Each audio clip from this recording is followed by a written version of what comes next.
Hörmətli və əziz tamaşaçılarımız, izləyicilərimiz, hamınızı salamlayıram və beləliklə verilişimizin mövzusunu və qonağını sizə təqdim edirəm.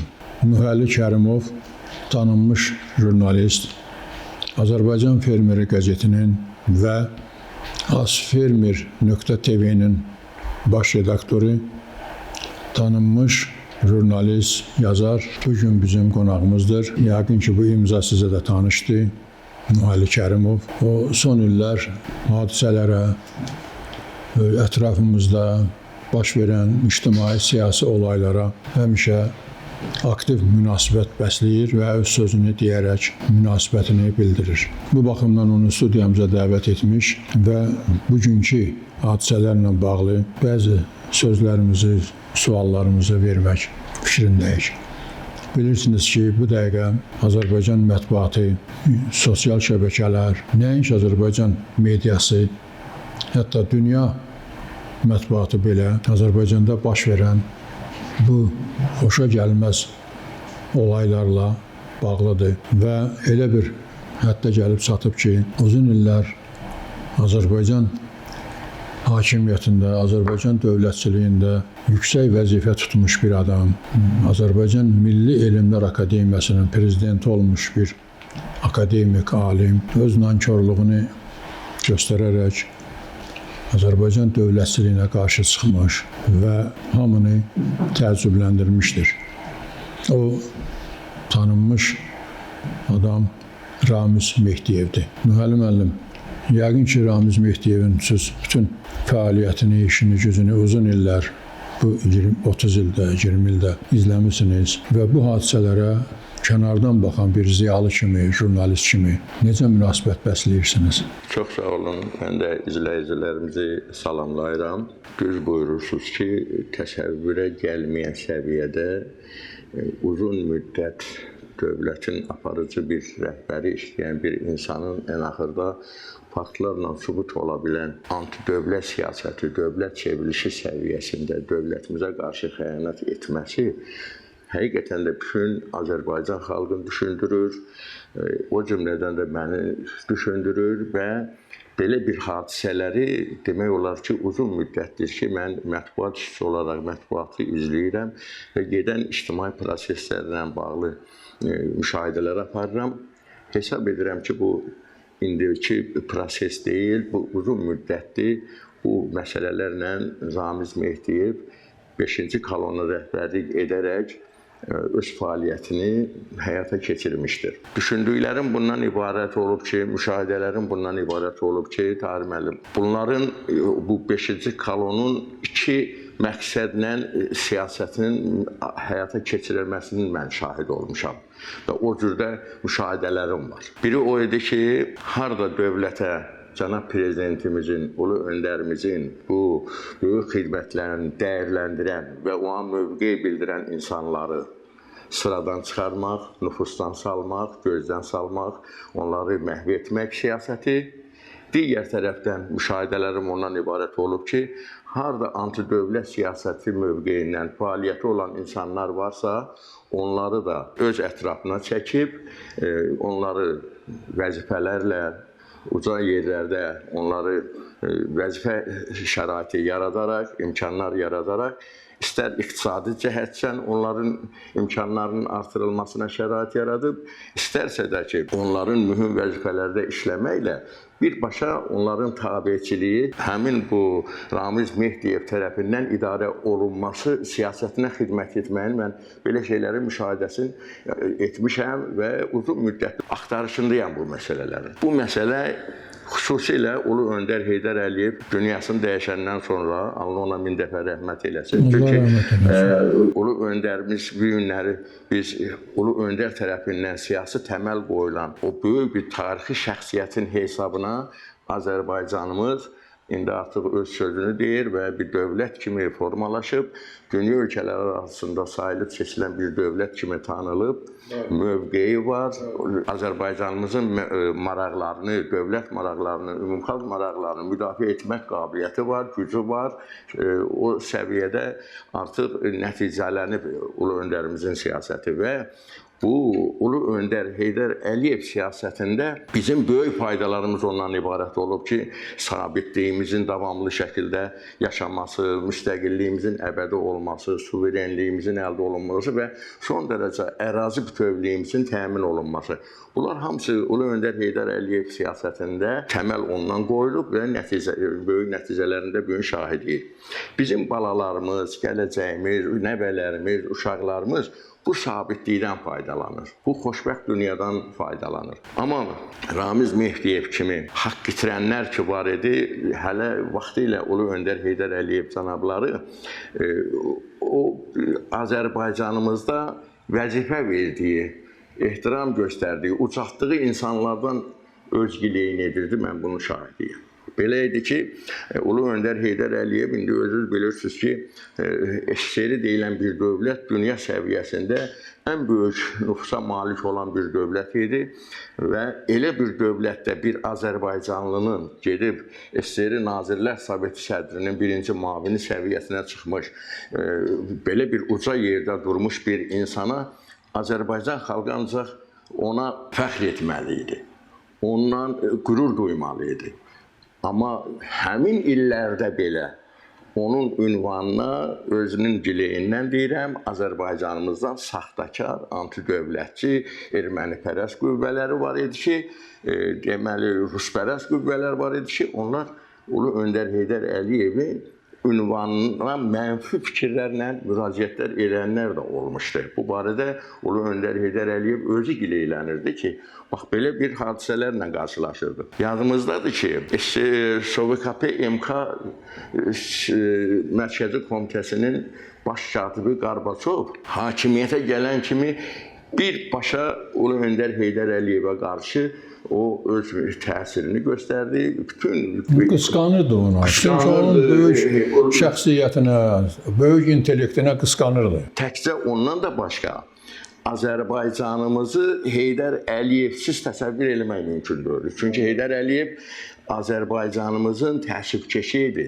O vətənpərvər bir insan idi. Azərbaycan xalqı yolunda, Azərbaycan dövlətçiliyi yolunda öz həyatını həmişə təhlükə qarşısında çəkinmədən qoyan bir insan olub və fikirləşirdi ki, Ulu Öndər Heydər Əliyevdə olan bacarıq, cəsarət, uzaqgörənlik, o güclü iradə, bunların hamısını görərək Ulu Öndər Heydər Əliyevin olmaması ilə Azərbaycanımızın başına müxtəlif oyunlar gətirə bilərdilər. Parçalanmadan tutmuş, onu məhv eləmək siyasəti, ancaq bunu Heydər Əliyev olmadan bu şansı əldə edə bilərdilər deyə Ulu Öndərimizə qarşı onun böyük xəyanəti, onun vəzifə imkanlarından istifadə eləyə təzyiqi, ona qarşı olan ciddi narahatçılıq yaratması və vəzifədən uzaqlaşdırma siyasəti. Bura qədər Qarbaçov Ulu Öndərimizə qarşı bu təzyiqlər edirdi. Səbəb bir şey idi, səbəb bundan ibarət idi ki, Qarbaçov birbaşa Azərbaycan dövlətini, Azərbaycan dövlətçiliyini, Azərbaycan xalqına düşmənçilik mövqeyi aparırdı. Bu bir mənalı idi. Mən də mətbuatdan oxumuşam ki, o vaxtki SSR Ali Sovetinin sədri Lukyanov, onun özünün sosial şəbəkələrdə var. Nəinki Qarbaçov Azərbaycan xalqına. Lukyanov yazır ki, onun silahdaşı. Qarbaçov bəşəriyyəti nifrət eləyirdi. Bəşəriyyətə nifrət eləyirdi. Bütün insanlara. Nəinki Azərbaycan. Öyle bir tip idi. Tipin biri idi. Bunun da əsas hədəfi Azərbaycan idi. İstəyirdi ki, hər bir məsələ Ermənistanın xeyrinə olan bir məsələlərlə idarə etməsində bunlar var idi və sonu da özümüz gördük ki, 20 yanvar kimi bir faciəni yaratdılar. Bu, onun deməli, nifrətinin, hiddətinin yüksək zirvəsi idi ki, bunu da Azərbaycana həsr etdi. Ulu Öndər Heydər Əliyev belə bir böyük vəzifədə dayanmış, vəzifə səlahiyyəti olan bir insana qarşı çıxdı. Azərbaycanımıza görə, Azərbaycanımızın müdafiəsinə görə, təəssübkeşliyinə görə. Həmin dövrlərdən biz Ulu Öndər Heydər Əliyev Azərbaycanımıza qayıdış etdikdən sonra nəhayət ki, bu bütün parçalanmalardan, dağılmalardan xilas olduqdan sonra Cənab Prezident Ulu Öndər Heydər Əliyevin bax, vəzifəyə təyin etdiyi insanlardan, məsələn, bunu Ramiz Mehdiyev kimi belə bir mühüm bir vəzifəyə ehtimad göstərib buna. Bu ehtimadı nə qədər mənəviyyatsız olasan ki, o ehtimad itirəsən. Bax, bura qədər adam düşünür ki, bu görəsən bu insanlar hansı təbiətə malikdir ki, yəni belə bir insanın mövcudluğu Azərbaycan xalqı üçün çox yad olan bir insan növüdür. Bu nə deməkdir? Sonrası isə hakimiyyətdə olan dövrdə sən demə bunlarda vəzifə hərisliyi, dövlət başçısı olmaq hərisliyi, hakimiyyəti ələ keçirmək hərisliyi. Bunun üçün nə edirdilər? Bunun üçün başlayıb həmin o imperiya müdaxilə eləməklə özlərini onlara təqdim edib və Azərbaycanımızın satqınçılığı siyasətini aparıb. Və onlara dəstək olub, onların yanında olmağı ilə öz fəaliyyətlərini həyata keçirdiblər. Həmin məsələləri mən bir mətbuat işçisi olaraq müşahidələrimdə görmüşəm ki, bu tək indidən deyil. Mən bunu uzun müddətdir ki, bunlar bu siyasətin ardıncan hərəkət edir. Yenə dediyim kimi, deməli ki, dövlətimizin əleyhinə, dövlətimizi sevməyənləri axtarıb tapıb, onları öz əhatələrinə, vəzifə səlahiyyətindən istifadə edib, şəbəkə yaradıb. Nəinki Azərbaycanımızın bütün bölgələrində, rayonlarında, mərkəzlərində, bütün sahələrdə, məhkəmə sistemində, prokuror sistemində, eləcə də təhlükəsizlik sistemində, nə bilim mən, polis orqanlarında bunların nümayəndələri var. Onu hansı yollarla öz vəzifə səlahiyyətindən istifadə edib, kənd təsərrüfatı sahəsində məqsəd nədir? Dövləti iflic vəziyyətinə salmaq, işte xalqı dövlətdən narazı salmaq siyasətinə xidmət etmək. Xalq-dövlət birliyi arasında bir nifaq salmaq. Bax, bu kimi siyasəti bunlar uzun müddətdir mən müşahidə edirəm. Müşahidələrindən biri odur ki, bürokratik siyasət aparmaq, xalqı incitmək, narazı salmaq, cənab prezidentimizin verdiyi tövsiyələr, tapşırıqlar, özü deyir ki, biz xalqa xidmət etməliyik falan. Bu kimi tövsiyələri, məsləhətləri cənab prezidentimizdən xalqın xeyrinə verilən bütün tapşırıq və tövsiyələrin hamısını əngəlləşdirərək xalqda hakimiyyətə inamsızlıq siyasət aparıblar bunlar. Bu metodla xalqı narazı salaraq Kim durub bu işlərin başında? Hamısının başında dayanan elə Ramiz Mehdiyev olub. Bəli. Paralel bir dövlətçilik siyasət aparıb bu. Və bu günləri də bu siyasətdən istifadə edərək özünə güvənib ki, mən artıq xalqı dövlətdən narazı salmışam. Bu baxımdan başlayıb ki, indi dövlət çevrilişi etsin, Rusiyadan özünə dəstək axtarsın və hakimiyyəti öz əlinə keçirsin. Bu siyasəti, bunların bu siyasəti xalqımız üçün elə bir ki, yad deyil. Hamı bu barədə düşünən bir insanlar olublar. Belə ki, bunların bu fəaliyyətini anlayaraq, bir mən özüm olmaq şərti ilə, bunların bu fəaliyyətin, bu siyasətin dərk edərək, biz cənab prezidentimizi xidmət, onun ətrafında olmağımızı həmişə qeyd etmişik və bu gün də həmin mövqedə dayanmışıq və sona qədər də bu belə olacaq. Bunlar öz təcrübə elə bir ki, bu siyasətin əleyhinə xalq öz münasibətini prezident seçkisində bildirdi.